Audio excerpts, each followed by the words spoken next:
분당에서 영상으로 함께 예배 참석하는 성도님들도 한 주간 주 안에서 평안하셨습니까? 우리 할렐루야로 반갑게 인사하겠습니다. 할렐루야, 할렐루야. 오늘은 옆에 계신 분에게 이렇게 사랑하고 축복했으면 좋겠습니다. 당신은 그리스도의 향기입니다. 참 향기롭습니다. 시작.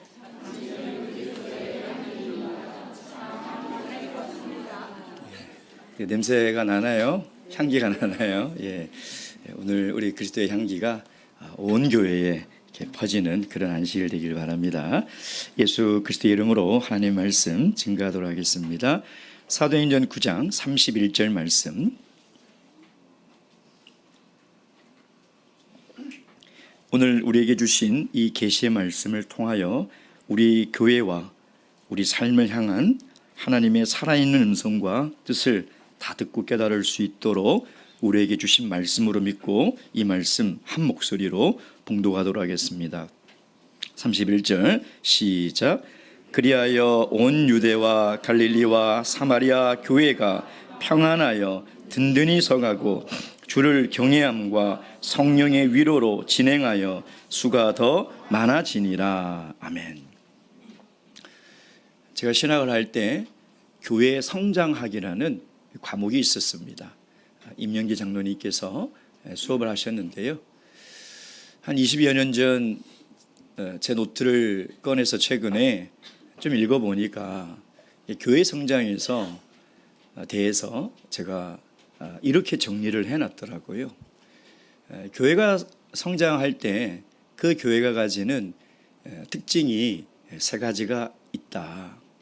첫째는 먼저 교회의 지도자인 목회자, 그 목회자가 얼마나 교회 성장에 대한 꿈을 가지고 있는가, 그리고 꿈을 이루기 위해서 늘 말씀과 기도로 교회를 섬기고 양육하고 있는가. 그리고 둘째는 이 목회자가 가진 이 교회 성장의 꿈에 대해서 얼마나 많은 성도들이 함께 그 말씀에 순종하고 함께 기도하는가. 목회자와 함께 말씀을 섬기고 기도하는 기도의 동력자가 있어야 한다는 것이죠. 여러분, 목회자가 아무리 혼자 애를 태우고 아무리 눈물로 기도하고 하나님의 말씀을 증거해도요, 목회자와 마음을 모아서 함께 그 말씀에 순종하고 함께 교회를 위해서 기도하는 기도의 동력자가 없으면 교회는 성장할 수가 없습니다. 그리고 세 번째, 얼마나 그 교회가 교회 성장을 위한 대가를 치르려고 하는가, 기꺼이 치르려고 하는가. 헌신과 희생 없이는 교회가 성장할 수 없습니다. 여러분, 개인의 신앙도 마찬가지예요. 내가 시간을 희생해야 돼요. 내가 하고 싶은 것, 내가 누리고 싶은 것이 있어도 그것을 희생하고 포기할 때 신앙이 성장하는 것이지, 내가 하고 싶은 것을 다 하면서도 믿음이 자랐으면 좋겠다, 그걸 놀부심보라고 하는 것입니다. 신앙은 그럴 수가 없어요. 두 손에 떡을 다 들고 두 개를 먹겠다고 하는 것은 있을 수 없는 일이에요. 하나를 내려놔야 돼요. 하나를 내려놓을 때 우리의 마음이 온전히 그리스도를 향하고 우리의 신앙이 비로소 성장하게 되는 것이죠. 그러나 교회 성장에 대한 우리의 관심은 이런 책들이 아니라 어쩌면 성경에 기록된 하나님의 말씀이 아니겠습니까? 특별히 우리는 사도행전에 귀를 기울이고 관심을 가져야 되는 이유가 여기에 있는 것이죠. 사도행전은 교회 성장의 교과서와 같은 책입니다. 여러분, 사도행전을 보면요, 교회가 어떻게 시작했는지를 우리에게 이야기를 하고 있죠. 그래서 교회의 본질이 무엇인지를 우리에게 끊임없이 얘기하고 있는 것입니다. 동시에 그 교회가 어떻게 성장되고 있는가. 하나님이 하나님 나라를 확장하실 때 교회를 통해서 확장해 가신다는 거예요. 그래서 어쩌면 사도행전은 교회의 성장을 얘기하는 것이 아니라 그 성장을 통해서 하나님의 나라가 확장되더라. 사도행전 1장 8절 말씀처럼 유대와 사마리아를 넘어서 땅끝까지 교회가 세워지는 것은 하나님의 나라가, 하나님의 통치가 확장되더라. 그 얘기를 우리에게 하고 있는 것이죠. 또한 우리가 저번 시간에도 살펴봤지만 교회의 성장은 사람의 능력이나 사람의 계획으로 되는 것이 아니라는 거예요. 사도행전을 통해서 끊임없이 우리에게 이야기하는 교회의 성장은 하나님이 주시는 열매예요. 축복이에요. 하나님의 은혜라는 것입니다. 어느 한 사람의 희생과 열정, 어느 능력 있는 사람의 헌신을 통해서 교회가 성장하지 않는다는 것이죠.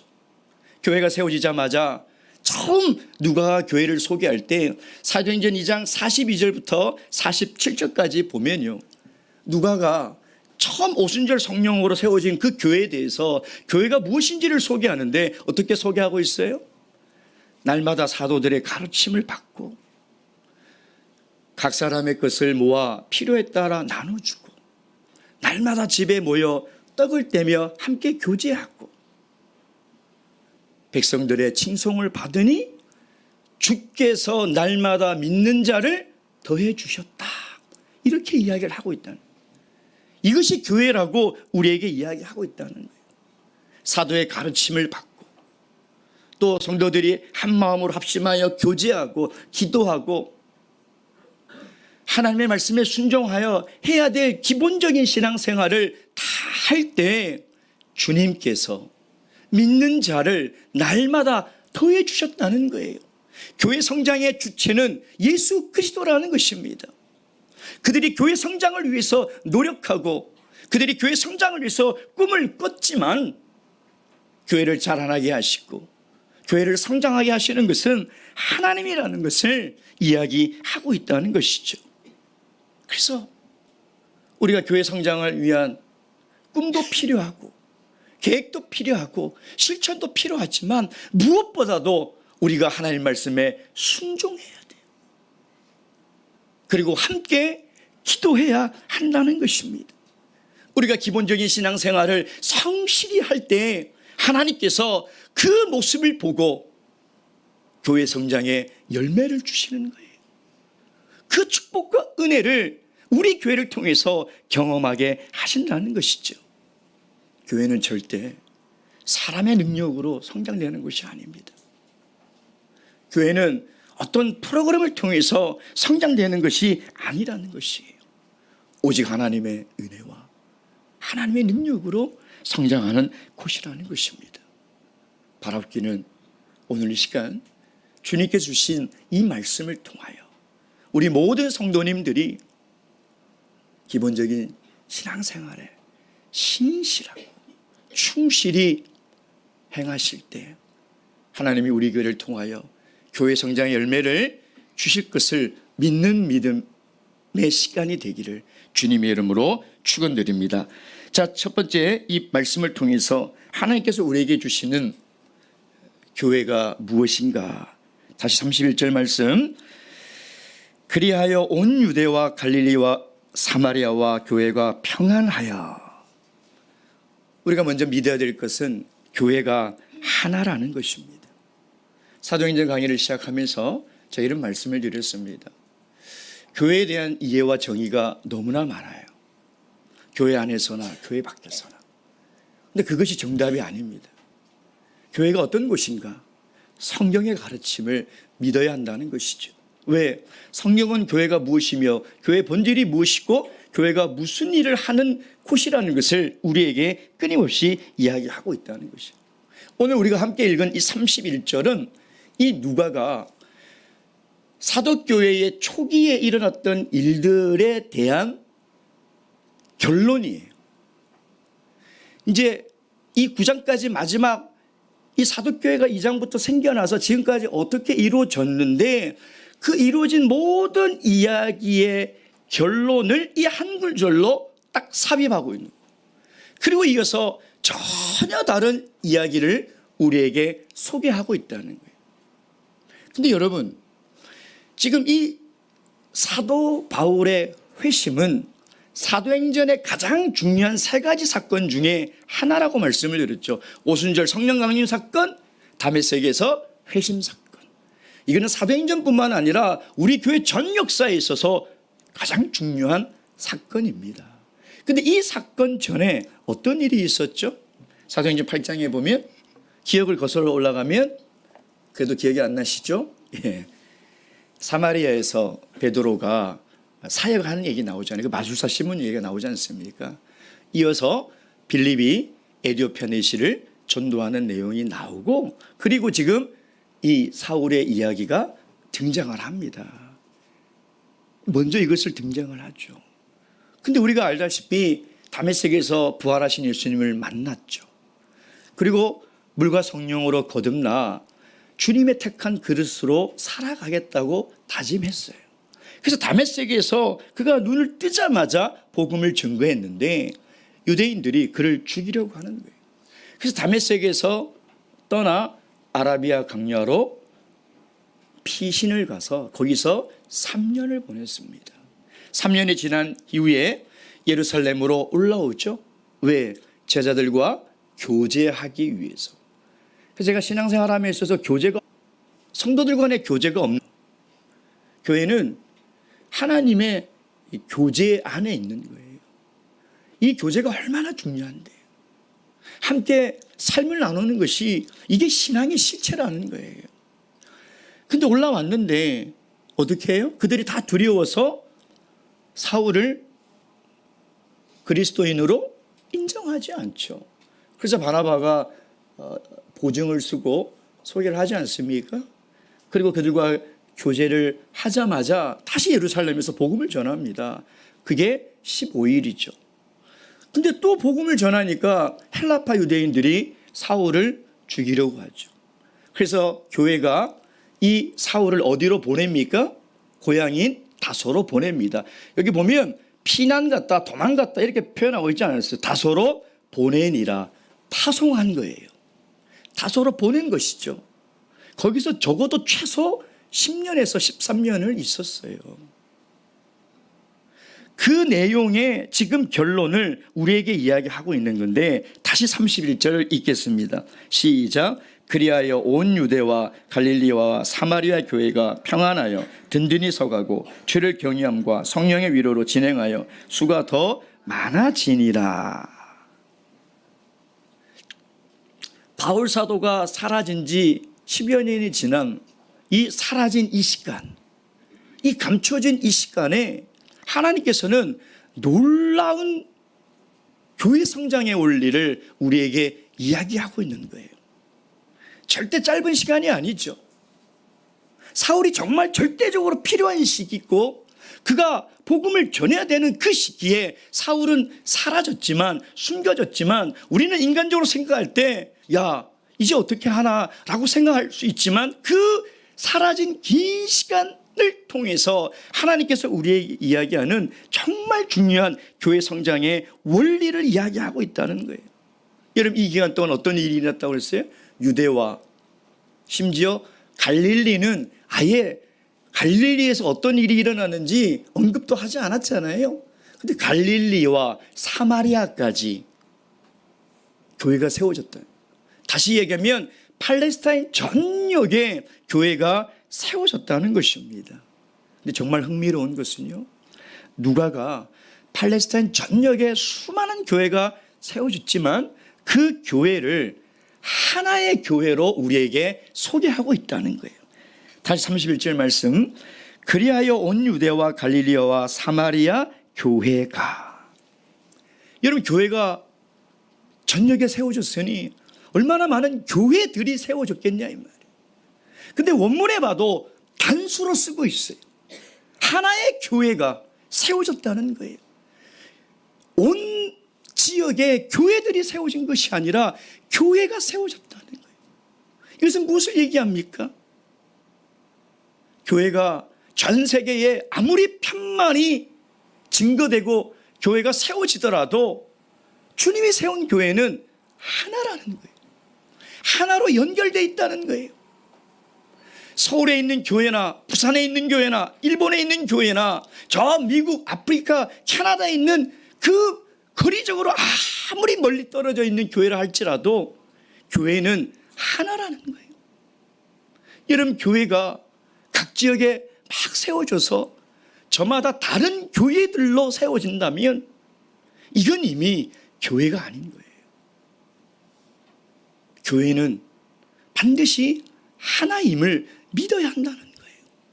교회가 하나됨을 지킬 때 하나님은 그 교회를 통하여 성장의 열매와 축복을 주신다는 거예요.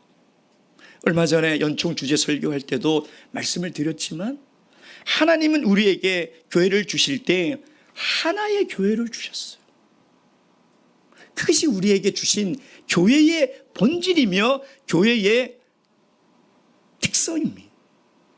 그럼 우리가 해야 될 일은 뭐냐면 이 교회의 하나됨을 지켜야 하는 거예요. 이 하나됨을 지키지 않고 교회가 세워지는 것은 그것은 성장이 아니에요. 분열이에요. 교회가 나눠지는 거예요. 하나님이 이야기하시는 교회 성장의 첫 번째 원리, 교회는 반드시 하나됨을 지킬 때 교회가 성장한다는 것이죠. 바라옵기는 하나된 교회를 우리에게 주신 이 하나님의 너무나 큰 은혜를 우리가 힘써 지켜야 돼요. 이것이 오늘 우리 말세의 참교회의 사명이며 저와 여러분이 반드시 힘써야 되고 노력해야 될 부분이라는 것입니다. 바라옵기는 우리가 하나님께서 하나 되게 하신 이 교회를 힘써 지켜나가 하나님께서 은혜로 주시는 교회 성장의 열매를 다 누리시길 주님의 이름으로 축원드립니다. 두 번째, 이 교회의 성장의 원리가 있습니다. 다시 31절 다시 천천히 읽겠습니다. 시작. 그리하여 온 유대와 갈릴리와 사마리아 교회가 평안하여 든든히 서가고 주를 경외함과 성령의 위로로 진행하여 수가 더 많아지니라. 교회는 세상이 알 수 없는 평안을 가지고 있어야 돼요. 세상과 다른 평안을 가지고 있어야 돼요. 세상이 줄 수 없는 평안을 줄 수 있어야 한다. 여러분, 우리가 세상에서 힘들고 지치고 죄로 고통 중에 살아가던 사람들이 세상이 줄 수 없는 평안을 누리려고 교회에 왔는데 우리가 그 평안이 없어요.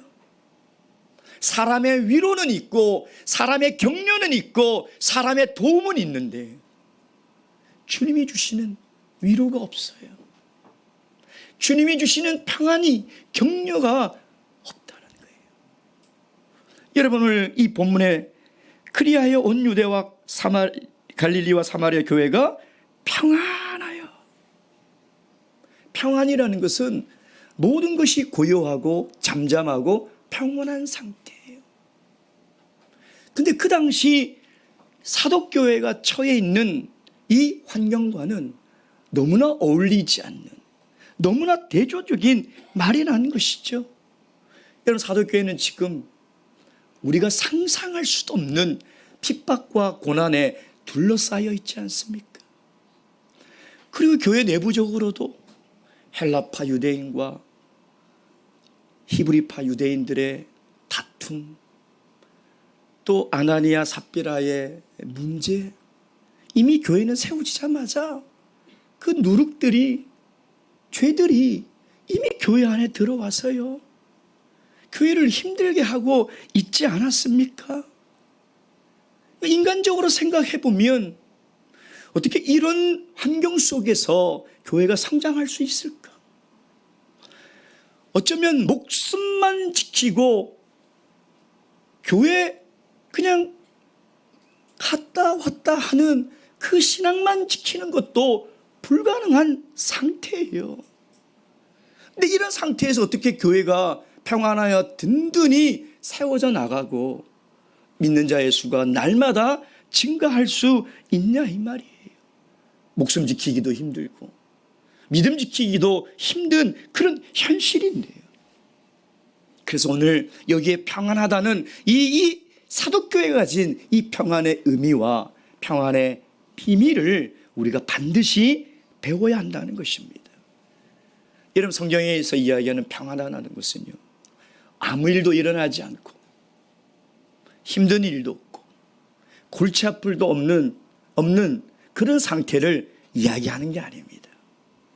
우리 어린 자녀를 키우는 부모들은 아마 10분 공감할 거예요. 애들 다 학교 보내놓으면 평안하시죠. 사고치는 녀석도 없고, 소리칠 일도 없고, 그래서 평안해 하고 커피 한 잔 딱 내리고, 그 평안을 이야기하는 게 아니에요. 그런 평안을 이야기하고 있다는 게 아니라는 거예요. 여러분, 이 평안함은 하늘에서 주시는 평안이에요. 하늘에서 주시는 평안. 이 세상에서는 도저히 찾아볼 수도 없는 그런 평안이라는 것입니다. 이런 평안을 교회가 가지고 있어야 된다는 거예요. 여러분, 이 교회가 어떻게 평안할 수 있습니까? 외적으로는 유대교 신자들이 교회를 핍박하고 잔멸하고 복음을 전하면 죽이려고 달려들고 있지 않습니까? 내적으로는 얼마나 많은 문제를 안고 있냐 이 말이에요. 근데도 그 핍박 중에서도 복음을 전했으니까 교회가 갈릴리를 넘어 사마리아까지 세워진 것 아니겠냐 이 말이에요. 세워지면 뭐합니까? 그 교회가 하나 되지 못하고 그 교회의 어려운 문제를 극복하지 못하면 교회는 사라지는 거예요. 교회는 사라질 수 있어요. 교회는 무너질 수 있는 거예요. 그럼에도 불구하고 세상에 줄 수도 알 수도 없는 그 평안함을 이 사도교회는 가지고 있었기에 이런 환난과 핍박과 어려운 문제 속에서도 하나님이 친히 쓰시는 도구가 되었다는 거예요. 여러분, 교회가 평화롭다는 것은 뭐 문제도 안 일어나고 속썩이는 성도도 없고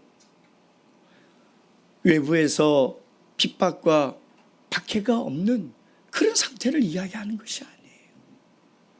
우리는 그러면 전도 열심히 할 거고, 그러면 내가 신앙생활 열심히 할 건데 라고 생각하지만 그것이 평안의 의미가 아니라는 것입니다. 그 평안은 세상이 주는 평안이요, 세상이 추구하는 평안이라는 거예요. 진정한 평안은 하늘에서 주는 그 평안이 있어야 돼요. 여러분, 이 평안이 있으십니까? 밖에는 폭풍우가 몰아치고 내 마음에는 근심과 염려의 파도가 내 삶을 덮칠 것처럼 어려움이 많은데도 이 평안이 있으십니까? 이 평안을 누리려면, 이 사도교회가 누렸던 이 평안의 비결을 우리가 깨달으려면 그리스도 안에 있어야 돼요. 이것이 하늘에서 주시는 평안을 누리는 비결이에요. 우리가 그리스도 안에 거할 때, 그리스도 안에 거하여 살아갈 때 하늘에서 주시는 그 평안을 우리가 누릴 수 있는 거예요. 예수님께서 이제 십자가를 지시러 간다고 하니 제자들이 불안하고 다 두려워서 떨었어요. 얼마나 두렵겠습니까? 의지할 것은 예수님밖에 없었는데 이제 죽으러 가신다고 하니 예수님이 죽으면 우리는 누굴 의지하고 살아야 되냐 이 말이에요. 그때 예수님께서 제자들에게 뭐라고 말씀하십니까? 요한복음 14장 27절 말씀.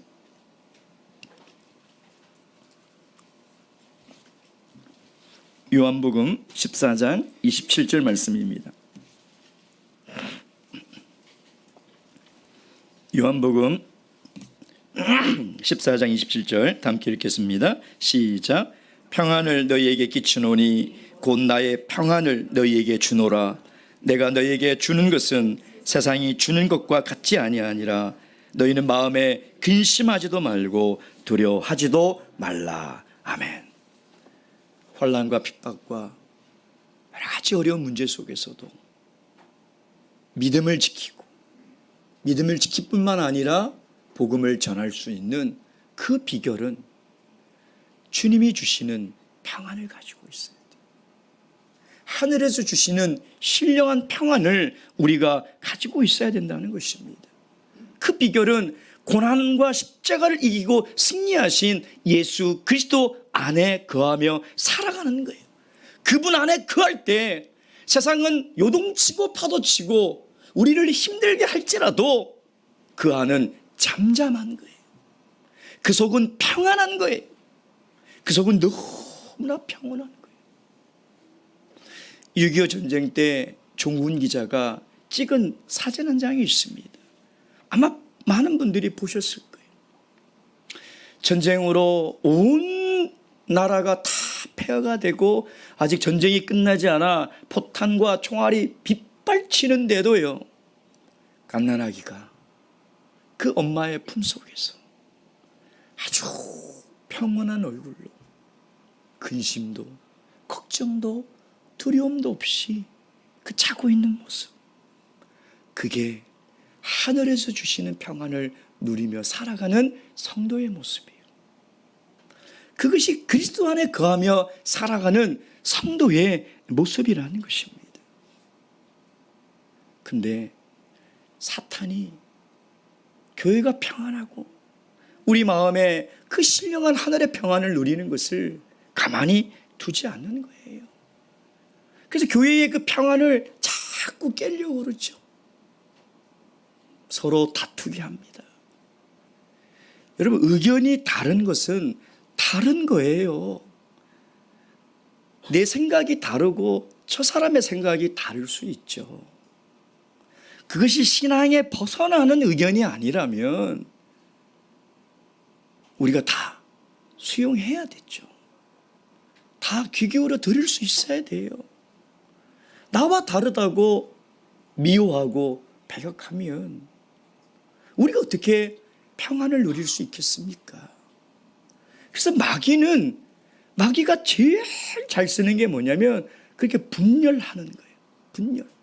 서로 다투게, 서로 싸우게, 의견이 대립되게 하는 거죠. 왜?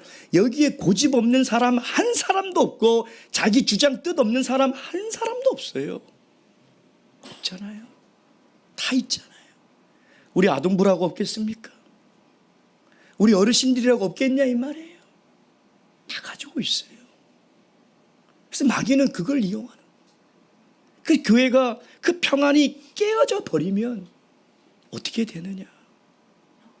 교회가 어떻게 성장할 수 있겠습니까? 그러나 교회가 하나님이 주시는 그 신령한 평안을 지켜갈 때 하나님이 어떤 은혜를 주시죠? 교회가 평안하여 든든히 서가고, 든든히 서. 교회가 그냥 성장하는 것이 아니라 아주 튼튼하게, 즉 건강하게 성장했다는 거예요. 건강하게. 여러분, 사람도 마음이 평안해야 건강합니다. 우리 아이들도 마음이 평안해야 건강하게 성장하는 거예요. 교회도 마찬가지예요. 교회가 평안해야 돼요. 하나님이 주신 평안이 임재하고 그 평안을 모든 성도들이 누리고 살아갈 때 하나님이 어떤 은혜를 주시냐? 교회가 튼튼해진다. 교회가 건강해진다. 그 건강함 속에서 교회가 성장해 나간다는 것입니다. 바라옵기는 저와 여러분의 마음속에 하나님이 주시는 그 하늘의 평안을 사모하고 그 평안을 누림으로 말미암아 우리 교회가 건강하게 튼튼히 서가는 하나님의 은혜와 축복을 다 경험하시길 주님의 이름으로 축원드립니다. 마지막 세 번째, 우리가 깨달아야 할 것이 있습니다. 그것은 바로 교회의 주인이 누구인지 우리가 알아야 합니다. 오늘 다시 본 말씀 보면 평안하여 든든히 서가고 주를 경외함과, 주를 경외한다는 것은 주를 두려워했다는 거예요. 예수님을 두려워했다는 것이죠. 아니, 왜 우리가 예수님을 두려워해야 됩니까? 이렇게 사랑이 많으시고 인자와 긍휼이 풍성하신 예수님을 왜 두려워해야 됩니까? 왜 두려워해야 되죠? 우리가 죄인이기 때문에요.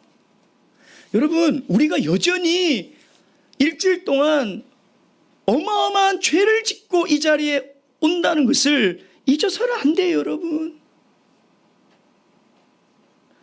우리는 늘 죄를 짓는 죄인이지만 예수 그리스도는 영광스럽고 성결하며 죄가 없는 분이에요. 우리가 이것을 잊어버리면 우리가 예배 자리에 나올 때마다 우리가 어떻게 이 예배자에 나왔는지를 우리가 잊어버려요. 우리가 예배하러 나올 때 하나님 앞에 서게 되는 것입니다. 죄를 가지고 서게 되는 거예요. 죄를 가지고 하나님 앞에 나오면 죽습니다. 죽어요. 근데 우리가 죽지 않을 수 있는 이유는 예수 그리스도의 보혈 때문이에요. 우리가 반드시 주를 경외함으로 나와야 돼요. 그 경외함이 있을 때 우리는 예수 그리스도의 십자가 은혜를 더 간절히 구하며 이 자리에 나오는 거예요. 이 주를 두려워하고 떨려하는 이 경외함이 없으면 내가 예배에 앉아있는 것이 당연한 것처럼 생각해요. 이게 왜 당연한 거예요, 여러분? 우리가 어떻게 이 자리에 앉을 수 있었고 우리가 어떻게 이 자리에 앉아 그 거룩하신 하나님께 예배를 드릴 수 있는지를 우리는 잊어서는 안 되는 거예요. 그래서 주를 경외하는 신앙이 있어야 되는 거예요. 여러분, 사도교회는요, 주를 경외하는 성도들이 있었기에 하나님이 교회 성장에 축복을 주시는 거예요. 주를 경외하는 성도들은 어떤 사람들입니까? 예배를 소중히 여기는 사람들이에요. 예배의 소중함을 알고 그 예배 자리를 지키고 겸손과 감사의 마음으로 예배 자리에 나오는 사람이죠. 그것이 주를 경외하는 성도의 모습이라. 올 2023년 저희가 시작할 때에 저녁 예배, 안식일 예배 기억하시나요? 50, 50, 120. 저는 가끔 기도할 때 이 제스처를 합니다. 50, 50, 120. 하나님의 선한 뜻 안에서 세운 목표니 하나님이 도와주셔야 됩니다. 참 아직 3개월이 남았지만 긴 시간 동안 우리 성도님들이 참 예배 참석에 힘쓰는 모습을 볼 때마다 우리 주님이 얼마나 기뻐하실까. 여러분, 그게 경건의 신앙이에요. 그게 하나님을 경외하는 신앙이라는 거예요. 그래서 저녁 예배는요, 목표를 넘어선 달이 참 많았습니다. 너무 감사드려요. 그러나 아직 3개월 남지 않았습니까? 우리가 더욱더 모이기에 힘써야 돼요. 모이기를 패하는 어떤 사람들의 그 말을 따라가서는 안 돼요. 모이기 힘들수록 모여야 되고 모이기 어려울수록 모일 때 하나님이 우리가 하나님을 경외하는 그 신앙을 기뻐하시는 거예요. 그 경외하는 마음이 있어요. 얼마나 사도교회 성도들은 모이기 힘들었겠습니까? 여러분 한번 상상해 보세요. 이렇게 자유롭게 예배를 드리러 올 수 있는 그런 환경이 아닙니다. 목숨을 내걸고 가야 돼요. 그래서 정말 초대교회 성도들은 교회에서 성도를 만날 때 살아서 다시 안식일 날 만나는 것이 그렇게 감격이었어요. 그래서 서로 부둥켜 안고 살았구나, 살아있구나, 이렇게 서로의 안부를 걱정하고 살아서 하나님께 모여 예배드리는 그 시간이 너무나 감사하고 감격적인 시간이었다는 것이에요. 여러분, 주님을 경외하고 주님을 두려워하는 신앙은 예배의 자리를 소홀하지 않아요.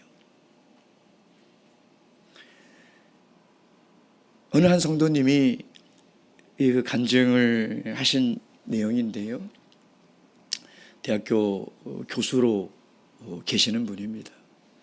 근데 이분이 이제 제자들하고 오랜 시간 있다 보니까 이제 제자들이 나이가 들어 대학원 과정, 박사학원 과정을 밟으면서 이제 결혼을 하잖아요.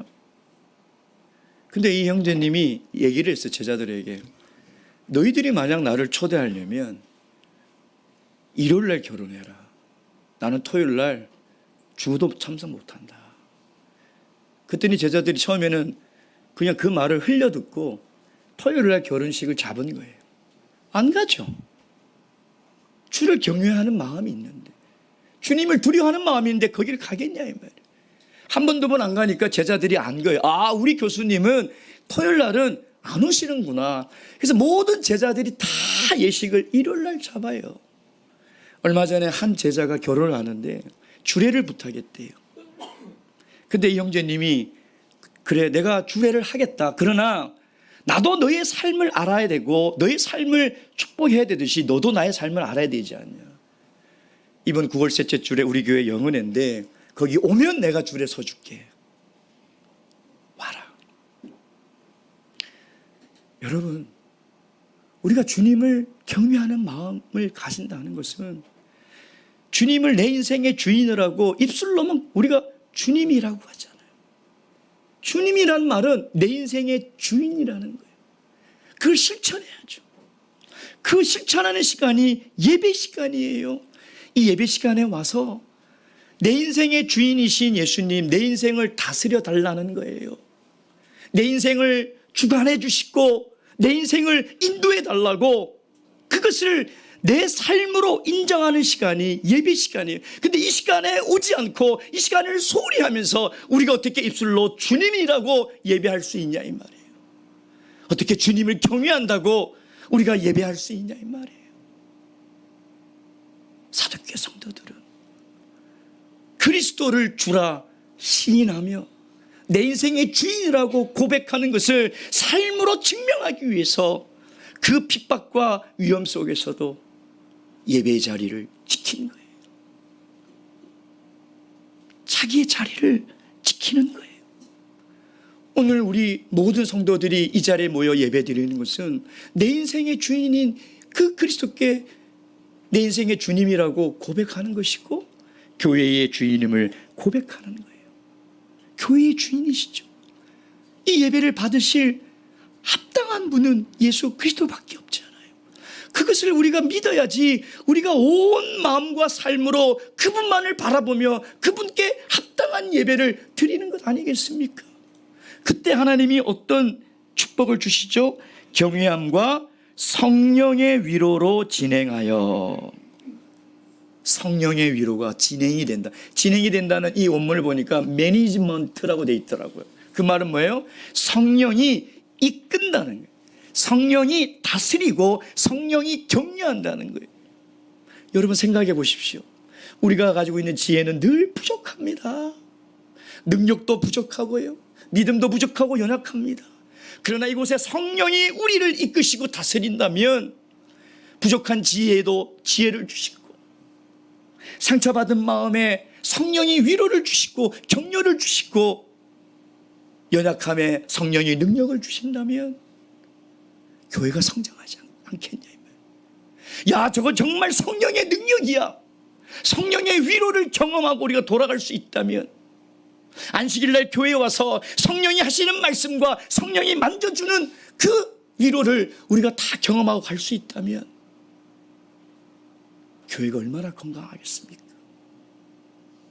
성령의 능력이 나타나고 성령의 다스림이 나타나는 교회가 된다면 얼마나 행복한 교회가 되겠습니까? 그 결과 수가 더 많아졌다는 것입니다. 말세의 참교회인 우리 참예수 교회가 이 사도교회를 본받아 그들이 가졌던 영성, 그들이 가졌던 믿음을 잘 계승하여 사도교회 사명을 이뤄가는 그런 참예수 교회가 되시길 주님의 이름으로 축원드립니다. 묵도하시겠습니다.